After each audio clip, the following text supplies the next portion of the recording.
Hey guys, Sarah here. So I'm finally back with a normal video. This is not going to be a hatchling video. This is going to be a Morph deep dive video, as you probably know from the title by now. I put up in my YouTube community tab a vote so that you guys could go in and vote for what Morph deep dive you wanted next, and the overwhelming majority voted for caramel. So that's the one we're going to go with this time.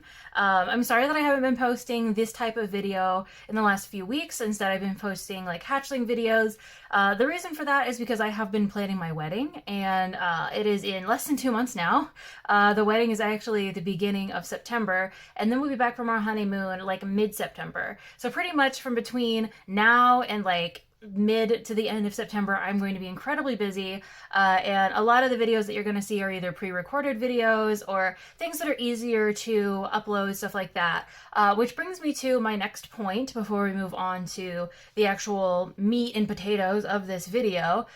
If there are any videos that I've done in the past, especially Morph deep dives, that you guys would like me to redo with photos, let me know that in the comments. I know I've gotten a lot of people asking, hey, I'd really like it if you posted photos on the mask video, because I couldn't really tell the difference between the masks and the normals based on what you showed me, or the normal types video, or the hypo types video, or the AML types video. I get a lot of comments that you guys really want photos on those videos, which I just didn't have the capability to do when I recorded them. But now that I do, I could re-upload them with those videos. So if there are any specifically that you would like to see in the next few weeks, let me know, and I will probably be editing those and uploading them, because those are going to be a little bit easier for me between now and after the wedding is over to post. I don't have to sit down and re-record everything. I just would have to edit and put photos in, which is similar to what I do with the hatchling videos. I take, the compilation of little videos that I've already recorded and put them together and upload them for you guys. And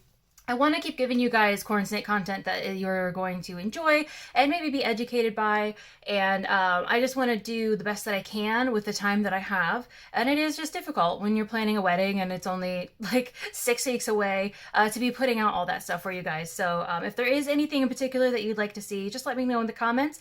I am going to continue trying to do these more videos, but if I can't get to it, I do want to give you guys something, so just let me know what you want.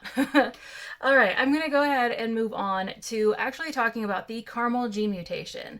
There's not a whole lot to say about caramel by itself. Caramels are, I say caramel, I'm sorry, by the way. I know that a lot of people say caramel, and caramel just is just like, caramel is a word that's a lot of people's pet peeve, but I'm from Indiana, and caramel is just way too fancy for us. So I'm going to be saying caramel. I'm sorry. You know what I'm talking about. I actually have this back here, which is my honey corn steak from the Sunkissed video that I did a few weeks ago, which is perfect because we did Sunkissed and now we're doing caramel, and that's what a honey is a combination of Sunkissed and caramel. So this is what a caramel looks like. As you can see, they have kind of this, you know what, I'm just going to put one up on the screen. Caramels have a sort of goldenrod caramel color to their saddles, and then the background can be either like a yellow or maybe a slightly lighter goldenrod, or even in some cases it could be like a silvery color if you have Miami mixed in the line. So the original caramels were actually produced from a female that Rich Zukowski found in 1985. I'm actually quickly going over this in my first book. If you don't know, I have 2 corn snake books. One of them is about the base mutations, so something like caramel, and then there's like AML and motley and stuff like that. And then the second book is more of the selectively bred stuff. So instead of just talking about AML, it talks about the different types of AML, so like candy cane and sunglow and stuff like that. So those books are available on my website if you'd like to check that out. I'm going to put the link in the description below for you guys. So that's what I'm referring to right now. The reason I'm referring to my own book is because I actually just copied and pasted from Rich Zukowski's posts online, where he went over his recollection of the history. So this is as accurate of a history as could possibly be given, since Rich was the one who actually found this mutation. So he purchased a wild-caught corn snake from a pet store when he was on vacation one year, and then brought her home and bred her to a snow one year and then an amel the next year, held back a bunch of the babies, bred a bunch of the babies together, and had this like weird anerythristic mutation. And of course, Carmel has been described as an anerythristic mutation before. It's also been described as a hypoerythristic mutation. And so the difference between those two things, hypoerythristic would just mean a reduction of reds, which is actually what we see more in the buff and toffee corn snakes, but caramels are more yellow than buff and toffee and even less red. So buff and toffee are more of an orange when you're talking about buff, and more like a brown color when we're talking about toffee. But caramels are yellow. They're a goldenrod yellow. So we're not really sure exactly where to categorize it because there isn't any true red on a caramel corn snake. So it could be that we're seeing a great reduction of red and there's just so little red that we can't tell it's there. Or it could be that the red just isn't there. But the thing is, that's what an anerythristic is. So why are caramels more yellow and anerys not that yellow? And of course, the lack of the red is actually how we identify a lot of people's corn snakes on my corn snake morph ID page on Facebook. We get a lot of people who think they have caramels, but if we just see even the little tiniest tinge of red somewhere, we know that it's not a caramel. But just because we know that something isn't a caramel, like where do we put caramel? We don't know.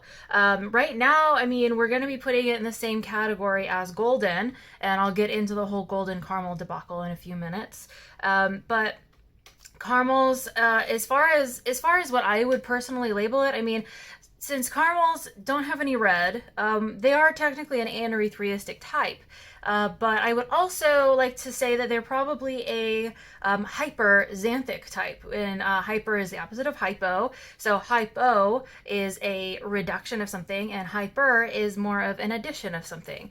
So if we had like a hyper melanistic snake, that would be a very, very, very dark snake. A hypomelanistic snake is a lighter colored snake. And so we have the opposite going on, or not the opposite, but we have this going on with this mutation right now, which is not only do we not have any reds, but we also have an overabundance of yellow. So it could definitely be argued, in my opinion, that caramel is a combination morph that does multiple things, and one of those things is your reduction of red, or your complete taking away red, and then an addition of yellow. And we see different mutations that also do different things in other ways as well. So maybe we talked about Sunkiss last week. Sunkiss does multiple different things. It not only changes the pattern, but it also changes the color.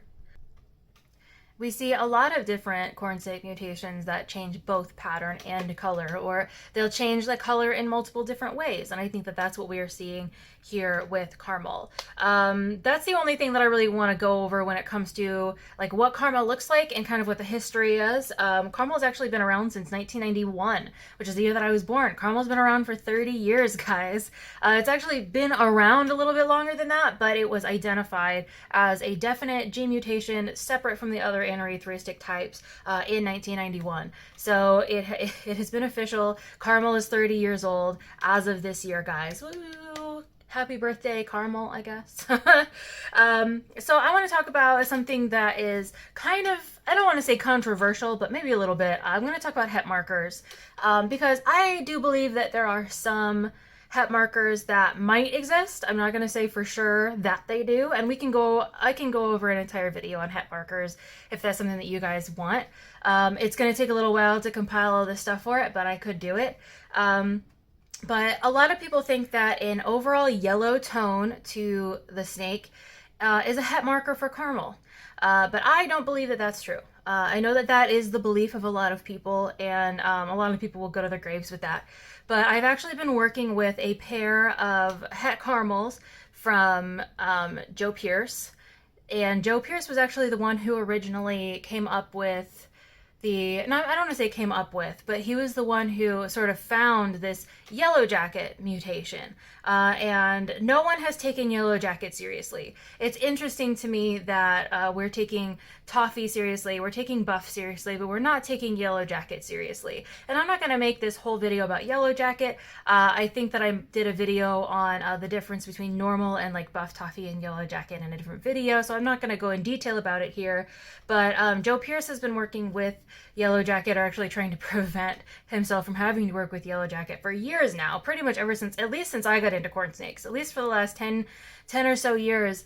Yellow Jacket has been around, and it really it travels through caramel lines. And so and since Yellow Jacket is a yellowing mutation, I would say it's a hyperxanthic mutation. It's a mutation that adds yellows to pretty much anything that it's mixed with. The best caramels that, you know, if it's carried with the caramel lines, the best caramels, of course, are going to be the brightest yellow ones, and those are going to be the ones that the breeders are going to choose to breed into their collections.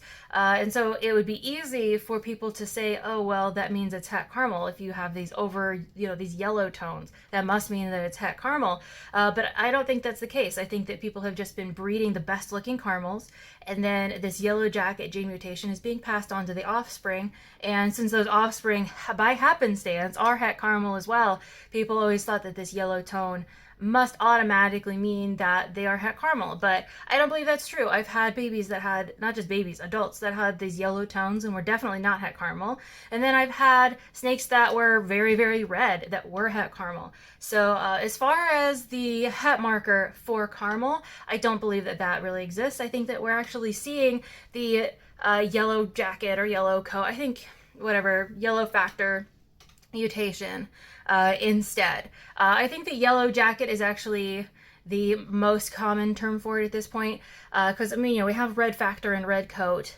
The closest thing to the term, I think, if we're going to be using a like factor or coat or jacket kind of term, I think that yellow factor would probably be the closest to what we have like in red factor, because it does add yellow to any morph that it's mixed with for the most part, just like red factor adds the reds and the pinks to any morph that it's mixed with. But for some reason, a lot of people don't take it seriously as a mutation. After working with 2 adults that I believe are het for this yellow jacket, yellow factor mutation. When I say het for it, I just mean that they have it on one side of their DNA and not both. It is dominant, and they are both very like yellow toned snakes. Just seeing how their babies turn out, they have 3 very obvious different phenotypes. They have your normal red babies that are just obviously red, and then they have some that kind of look like them that are a little bit more yellowish, and then they have some that are very, very yellow that almost look like caramels but are definitely not caramels. And so I think that yellow jacket is its own separate dominant mutation, or actually I guess incomplete dominant mutation. But I don't want to make this whole video about yellow jacket since it's about caramel. I just wanted to mention this in the video since a lot of people wonder if caramel has a het marker, and my opinion is no. The last point that I want to go over is caramel versus golden. I know I hinted at the beginning of the video that I'd be going over that. Golden is, it's a new-ish gene mutation, but it's not new. When I say it's new-ish, I mean it's not very common or prevalent. What's interesting is Palmetto, for example, and Tessera, both of them, are relatively new in the grand scheme of things, like less than maybe 5 years old or so, and they are already everywhere. But golden really isn't hardly anywhere. I only know of maybe 3 or 4 people who are working with the golden mutation, me included, and it does look a lot like caramel. I'll put up some photos for you guys of, maybe comparisons between caramels and goldens, but the golden mutation does look a lot like caramel, and when it was first found back in 2005, they wondered if it was a wild caramel, but it turns out that after breeding years and years and years later, Joe Pierce found out that it is not the same thing. They are different mutations. So it appears that we have 2 gene mutations that are both aneurystheristic and hyperxanthic at the same time, which is really interesting to me. That would be almost like finding a new Sunkiss mutation. So it could be that it's more simple than what I think it is. It could be that it's not actually a combination. It doesn't actually do both of those things. Maybe it just does one thing, and I just don't know what that thing is. It could be that charcoal and aneurystheristic type A actually do multiple things. Maybe the amount of yellow on a caramel and a golden is a normal amount of yellow, and the aneurystheristic genes are actually when I say the aneurystheristic genes, I mean the charcoal and the anery type A. Maybe they are actually taking out more than I think. Maybe they're taking out both red and yellow. And maybe that's what's actually happening here. It's really hard to know where to categorize everything. Generally speaking, I do think it falls under the anery umbrella. I think that both of them do. Both caramel and golden fall under the anery umbrella, but exactly where to put them, it's hard to know. I don't really know what else to say about caramel other than it is one of my favorite mutations. I guess there is one other thing that I want to mention when it comes to caramel, and that is mixing caramel with other gene mutations can be really cool. I did mention in my second book that you can mix caramel with stripe, with Miami lines, and that can create this really cool like green stripe type of thing, which I think looks really cool. Steve Ray Lance is the only one that I know who's really doing that, but I've seen it on his page a few times, and I thought it was really cool. I thought it was worth bringing up. I think caramel in general is kind of a bland mutation. I think a lot of people think that, and that's why caramel's not really that, it's not really that popular, not too much. A lot of people would prefer to have a more vibrant colored snake instead of something that's more monotone. Because if you get a caramel, you're just getting like a goldenrod color on a goldenrod color. You're not really getting, you know, your red on yellow or, you know, pink with white or whatever. Like it's a little bit more monotone, but especially I really like it when it's mixed with other things. I really like it when it's mixed with motley. I think caramel and motley is the best like combination. The best like pattern combination with caramel, I think, is motley. I really like it when it's mixed with ultramel. I love gold dust corn snakes. I love butter corn snakes. I do love yellow corn snakes just in general. Caramel by itself, though, I own 2 of them, but that's just because I hatched them this year, and they'll probably be sold. But I have a caramel motley that I plan to keep. Like, I just love the way that caramel looks with motley, and I'm also planning on producing goldens hopefully in the future. And the goldens, I like the look of the goldens better than I like the look of the caramels. And I don't know if that's just because caramel is more commonplace. I'm not really sure, but I don't know. We'll see where that goes. I'm done rambling. Thank you guys for watching. I hope that you enjoyed this video, or at least you learned something. Let me know down below what you'd like to see in the future. Like I said, if there's anything you want me to re-upload with photos, I'd be happy to do that. If you like the hatchling videos, let me know and I can continue posting those. There's only 3 or 4 more clutches left to go, so you guys will be able to see those as they come out.